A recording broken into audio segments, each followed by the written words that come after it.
की मेरी वीडियो का टॉपिक है कि फ़्रांस में आप असाइलम कैसे कर सकते हैं। वीडियो शुरू करने से पहले मैं आपको ये बात क्लियर करना चाहता हूँ कि असाइलम करना कभी भी आपके हक़ में नहीं है। मैं आपके लिए मजबूरी होती है यहाँ लॉन्ग टर्म रहने के लिए, तो आपके पास सेकंड ऑप्शन नहीं होती, फिर आपको असाइलम ही यहाँ करना पड़ता है।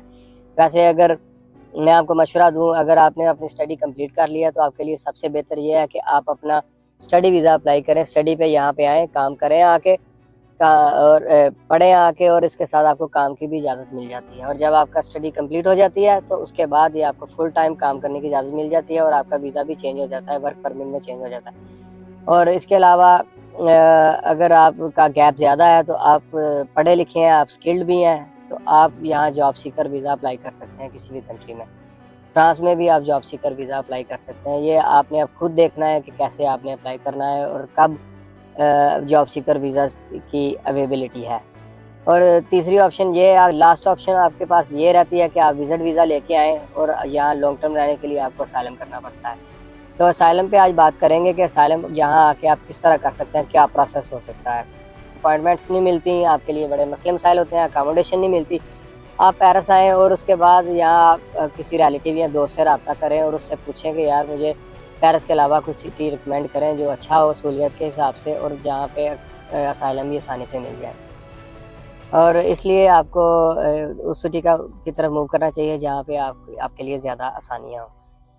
असाइलम के लिए जब आप यहाँ पे किसी सिटी में आते हैं तो सबसे पहले तरीक़ाकार उसका ये है कि आपको सबसे पहले सिम बाय करनी होती है।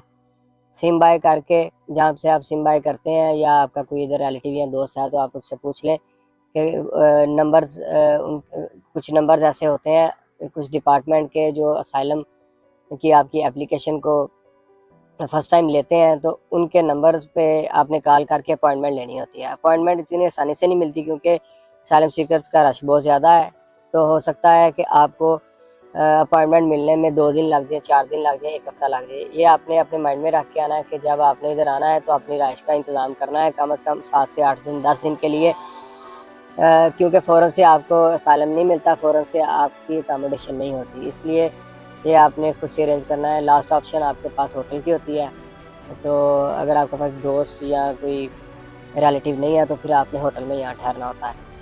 तो फैमिलीज़ के लिए ज़्यादा प्रॉब्लम होती है, फैमिलीज़ वाले इस चीज़ से आगाह रहें कि उन्हें अपने 7-8 दिन, 10 दिन के लिए यहाँ होटल करना होगा। होटल का खर्चा उस हिसाब से आप देख के आएँ, ये सारी चीज़ें आप अपने माइंड में रख के आनी है। और जब आपके पास नंबर आ जाते हैं उन इदारों के जहाँ पे असाइलम होता है, तो मोस्टली इनको यहाँ पे स्पादा बोलते हैं, स्पादा पे आपने कॉल करके वहाँ पे जाना होता है और जाके उन्हें बताना होता है कि हमने असाइलम करना है। वो आपको छोटा सा फॉर्म देते हैं, आपने फॉर्म फिलअप करना होता है, अपना उसमें डाटा लिखना होता है, सारी अपने नाम, आपका नेशनैलिटी, आपकी डेट ऑफ बर्थ और सबका आपने उसमें तफसील से लिखना होता है।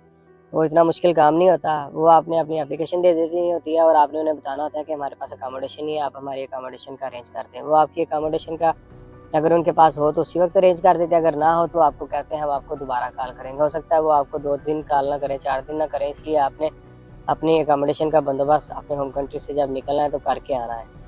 8 से 10 दिन के अंदर अंदर आपको अकोमोडेशन दे देते हैं। जब आपको आर्जी तौर पे टेम्परेरी अकोमोडेशन देते हैं तो वहाँ फिर वो आपको अपने ऑफिस में बुलाते हैं, आपको टिकट्स वगैरह देते हैं और आपको बता देते हैं, आपको मैप देते हैं कि आपने इस जगह पे जाना है। वहाँ पे जब आप जाते हैं अपनी आर्जी रिहाइश पे, वहाँ भी एक ऑफिस होता है, अदारा होता है, आपने जाके उन्हें बताना होता है कि उनको पेपर दिखाने होते हैं कि ये हमें पेपर मिले हैं, और वैसे उनको आपकी इत्तला पहले से ही होती है।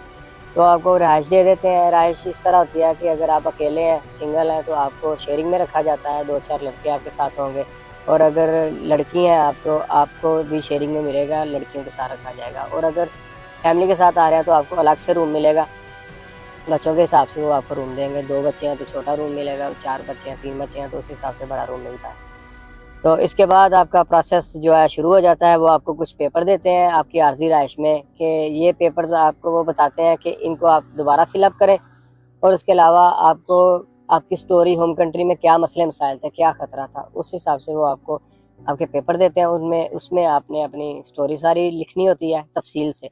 आपने स्टोरी बड़ी देख के लिखनी होती है, आपको 21 दिन का टाइम वो देते हैं, और उस दौरान आपने उसमें अपने सारे मसले मसाइल लिखने होते हैं, क्योंकि वही मसले मसाइल बाद में आपने जाके इंटरव्यू में बताने होते हैं। इंटरव्यू के दौरान आपको वो जो आपने पेपर लिख के दिया होता है अपनी स्टोरी, उस हिसाब से ही वो सारा इंटरव्यू करते हैं, उसमें से क्वेश्चन होते हैं। तो ये आपने काम बड़े देख के करना है। जब आप उनको लिख के दे देते हैं किसी दिन के अंदर, फिर वो उन पेपर्स को खुद ही ट्रांसलेशन करवा के उधर आगे ओफरा में भेज देते हैं। ओफरा यहाँ का अदालती अदारा है, वो आपका ये सारे असाइलम सीकर के मामला को डील करता है, तो वो ओफरा में भेज देते हैं। जब आप अपनी आर्जी रहायश में होते हैं तो पहले वीक में ही आपके फिंगरप्रिंट भी हो जाते हैं। आपने ये ध्यान रखना है कि अगर आपको आप फ्रांस में आके सालम करें, अदरवाइज आपका केस डबलिन में आ जाता है, और जहाँ का आपका वीज़ा होता है, या अगर बॉर्डर क्रॉसिंग करके आए हैं और किसी कंट्री में आपके फिंगर हुए थे, तो ये फिर आपको आपका केस नहीं चलाते और आपको कहते हैं आप उस कंट्री में वापस चले जाएं जहाँ से आपके फिंगर हुए हैं या जहाँ का आप वीज़ा लेके आए। तो ये आपने बड़े ध्यान से देखना है कि अगर फ्रांस का वीज़ा तो तभी आके फ्रांस में असाइलम करें, अदरवाइज ये आपको असाइलम देने में आपको प्रॉब्लम हो सकती है। तो इसके बाद जब आप आर्जी राश में होते हैं तो आपके फिंगरप्रिंट हो जाते हैं, आपको ये आर्जी तौर पे 10 महीने का वीज़ा अलाट कर देते हैं आपके, और आपका केस जो है वो स्टार्ट हो जाता है, असाइलम का जो है प्रोसेस वो स्टार्ट हो जाता है। इस दौरान जब आप अपनी आर्जी राश में होते हैं तो आपको ये खाने पीने के पैसे वगैरह भी देते रहते हैं, और आपको अकोमोडेशन भी दे रखते हैं, और आपसे उसका कोई किराया वगैरह वसूल नहीं करते। और जब आपके फिंगरप्रिंट होते हैं तो उस दिन प्रीफेक्चर में आपने जाना होता है। प्रीफेक्चर में जब आप जाते हैं आपके फिंगरप्रिंट हो जाते हैं, और वहीं अगर उफ़ी का अदारा वहाँ हो, उफ़ी का अदारा वो है जो आपके पैसों का और आपकी अकोमोडेशन का अरेंज करता है।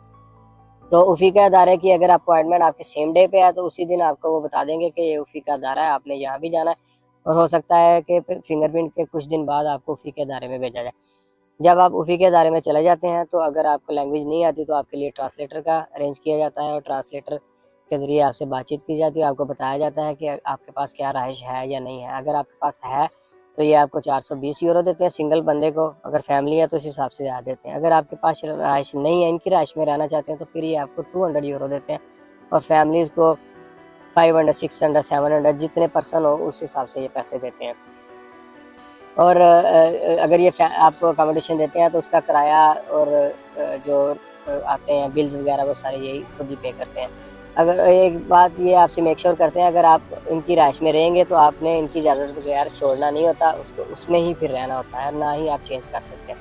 तो ये सारी चीज़ें आपसे वो करवाने के बाद आपको वो आरजी कैम्प में ही आपके भेज देते हैं, और वो आपकी परमानेंट रहाइश का अरेंज करते रहते हैं। जो ही आपकी परमानेंट रहाइश का अरेंज हो जाता है तो आपकी आरजी रहाइश में जो ऑफिस होता है वो आपको बुला के बताते हैं कि आपकी रहाइश का अरेंज हो गया, अब आप वहाँ जा सकते हो। तो आपकी वो टिकट्स का अरेंज करते हैं और आपको भेज देते हैं। जिस दिन आपने परमानेंट रहाइश के लिए मूव करना होता है, आप बस या ट्रेन में जब जाते हैं, आपके पास एड्रेस होता है, आप वहाँ जब बस आपकी इतला होती है, आपकी टाइमिंग सारी उनके पास होती है, वो आपको अपने साथ ले जाते हैं अपने ऑफिस में। वहाँ जाके आपको अगर आपके पास पैसे नहीं है तो वो आपको थोड़े बहुत पैसे देते हैं, और आपको रहाइश वगैरह आपकी दिखाते हैं और उधर आपकी शिफ्टिंग करा देते हैं। इस तरह आप परमानेंटली रहने लग जाते हैं। और उफ़ी में जब आप मुलाकात के लिए गए थे लास्ट टाइम जाते हैं तो उधर आपको वो एक कार्ड भी देते हैं जिसमें पर मंथ पैसे आते हैं, लेकिन स्टार्ट में वो पैसे नहीं आते। जिस दिन आपको कार्ड मिलता है तो उसके 45 दिन बाद पैसे आने होते हैं। जब आप अपनी परमानेंट रहाइश में आ जाते हैं तो आपके कार्ड में पैसे आने से पहले तक जो जिस सोशल अदारे के आप अंडर होते हैं उसका नाम है कादा। तो कादा वाले आपको वो पूरी तरह सपोर्ट करते हैं, आपके सारे मसले मसाइल वही हल करते हैं। तो जो ही पैसे आ जाते हैं तो फिर आप कार्ड को यूज़ कर सकते हैं किसी भी जगह पे अपनी रोज़मर्रा की ज़रूरियात के लिए, ग्रॉसरी के लिए। अगर कार्ड में पैसे नहीं आते उससे पहले कादा वाले आपकी हेल्प करते रहते हैं।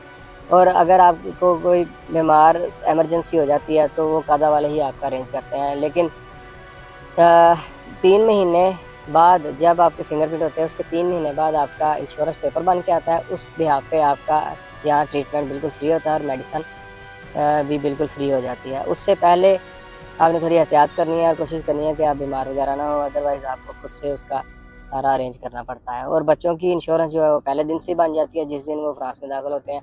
तो बच्चों का इलाज मुआवजा बिल्कुल फ्री होता है, और बच्चों के लिए स्टडी का इंतज़ाम ये करते हैं।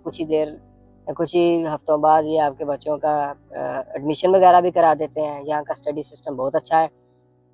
रेगुलरली आपके बच्चों को स्कूल जाना होता है, उस दौरान ये आपके स्कूल में बच्चों को स्पोर्ट्स की एक्टिविटीज़ में भी हिस्सा लेने का पूरा मौका देते हैं। बच्चों को अपनी लैंग्वेज भी सिखाते हैं, इनके पास ट्रांसलेटर भी स्कूल में होते हैं और वो बच्चों की पढ़ाई के दौरान हेल्प करते रहते हैं। और पिकनिक वगैरह और इस तरह की दूसरी सोशल एक्टिविटीज़ में भी बच्चों को हिस्सा लेने का पूरा मौका दिया जाता है। इनके बच्चों में और जो असाइलम सीकर के बच्चे होते हैं उनमें कोई फ़र्क नहीं होता, बिल्कुल एक जैसी फैसिलिटीज़ इनको मिलती हैं। और बच्चों, अगर आपके बच्चे 5वीं क्लास से नीचे हैं, 5th क्लास से, तो आपके बच्चों को बेनिफिट्स थोड़े से कम मिलते हैं। और अगर आपके बच्चे 5th क्लास से ज़्यादा आगे हैं, तो 5th क्लास से ऊपर यहाँ से कॉलेज स्टार्ट हो जाता है, तो कॉलेज के बच्चों को ये फैसिलिटीज़ देते रहते हैं। मेरी इत्तला के मुताबिक ये बच्चों को हर 3 महीने बाद 300 यूरो देते हैं, जिससे वो अपने कपड़े वगैरह या ज़रूरियात पूरी कर सकते हैं। इसके अलावा जो उफ़ी की तरफ से पैसे मिलते हैं वो अलग से होते हैं। तो इस तरह बच्चों का निज़ाम बहुत अच्छी तरह चल जाता है। और जिस दिन आप फ्रांस में दाखिल होते हैं और उस दिन से आपने हिसाब लगा लेना है कि 3 या 4 महीने के अंदर अंदर आपका पहला इंटरव्यू आ जाता है। पहला इंटरव्यू जब आ जाता है तो आप बच्चों का इंटरव्यू नहीं होता, एडल्ट्स का इंटरव्यू होता है। तो उस दौरान आपने इंटरव्यू में अपीयर होना होता है। इंटरव्यू में वो आपसे इस रिलेटिव क्वेश्चन पूछेंगे जो आपने पहले दिन आए थे और उन्हें लिख के दिया था। उस हिसाब से ये आपसे इंटरव्यू करते हैं। तो आपने वो जो चीज़ लिख के दी थी इन्हें स्टार्टिंग में कि हमें अपने होम कंट्री में ये मसले मसाइल हैं, उसको आपने रिव्यू कर लेना है, उस पर आपने पूरी तरह तैयारी कर लेनी है और उस हिसाब से आपने इंटरव्यू देना है। और ये आपने कोशिश करनी है कि जब आप अपने होम कंट्री से निकलते हैं तो ज़ाहिर बात है आपने इरादा किया होता है मेरे पास विज़िट वीज़ा है तो मैंने जाके असाइलम करना है, तो आपको कुछ पिक्चर्स, कुछ वीडियोज़, कुछ एविडेंस FIR की सूरत में लेके आने होते हैं, कुछ अखबार के पेपर।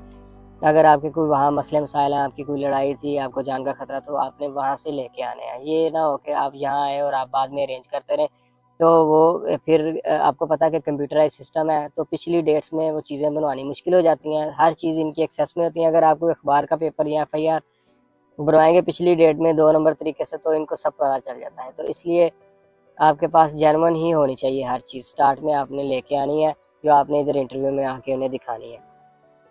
अगर आपका केस जेन्युइन है, हर चीज़ है, तो वो ऑब्वियसली आपके पास सारी चीज़ें होंगी। अगर आपका केस नहीं है तो आपको पता है आपने खुद कैसे ये सारी चीज़ें तैयार करनी है। आपको पता है कि हर काम वहाँ इंडिया और पाकिस्तान में हो जाता है। और इसके बाद जब आपका केस यहाँ चल जाता है, फर्स्ट इंटरव्यू हो जाता है, उसके 2-3 महीने बाद या ये कोई टाइम स्पेसिफिक नहीं होता, मे बी 6 महीने तक रिज़ल्ट ना आए, मे बी कई बंदे ऐसे हैं जिनका 1 साल तक भी रिज़ल्ट नहीं आया। जब रिज़ल्ट आ जाता है, अगर आपका केस पास हो जाता है तो आपको काफ की तरफ से पैसे मिलते हैं।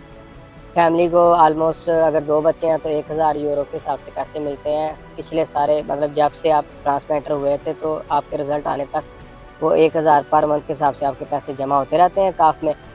वो आपको पैसे फिर जब आपका केस पास हो जाता है तो आपको मिल जाते हैं। उन पैसों से आप अपनी अकोमोडेशन ढूँढ सकते हैं। अकोमोडेशन जब आप अपनी मर्ज़ी से ढूँढते हैं तो उसमें भी ये आपकी हेल्प करते हैं। 70 से 80% तक रेंट ये आपका देते हैं। 20-30% आपको खुद देना होता है उन पैसों में से। और आप अपना जो फर्नीचर वगैरह चीज़ें वो आपने उन पैसों में से बाय करनी होती हैं। और जब आपका केस पास हो जाता है तो आपको ये काम करने की इजाज़त दे देते हैं। आपको काम खुद ढूँढना होता है। काम जब आप ढूँढते हैं तो उसमें फिर अपने रोज़मर्रा के जो मामलात हैं आपने अपनी तनख्वाह में से ही सारे मामलात को करना होता है। लेकिन अकोमोडेशन के कुछ पैसे ये आपको देते रहते हैं और आपके बच्चों के जो पैसे हैं वो बंद नहीं होते। वो फैसिलिटीज़ बच्चों को मिलती रहती हैं, पैसों की सूरत में या स्कूल की तरफ से जो भी फैसिलिटीज़ होती हैं वो सारी मिलती रहती हैं। और अगर आपका केस नेगेटिव आ जाता है तो आपको अपील करने का हक होता है। तो आपको दोबारा आपका इंटरव्यू अरेंज किया जाता है। ये जो कादा वाले होते हैं, सोशल वाले आपके जो हैं, यही आपके वकील का अरेंज करते हैं। आपको पैसे नहीं देने पड़ते अपील के लिए, यही वकील आपका केस लड़ता है।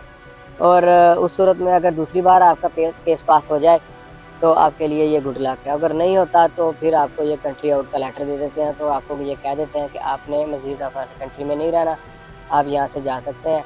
फिर आपने अपना अरेंज खुद करना होता है। और उस दौरान जब आपको ये कंट्री आउट का लेटर दे देते हैं, आपका केस दूसरी दफ़ा भी पास नहीं होता, तो ये जो भी एड आपके कार्ड में आ रही होती है, पैसे वगैरह और जो घर होता है, ये सारी चीज़ें ये आपसे वापस ले लेते हैं।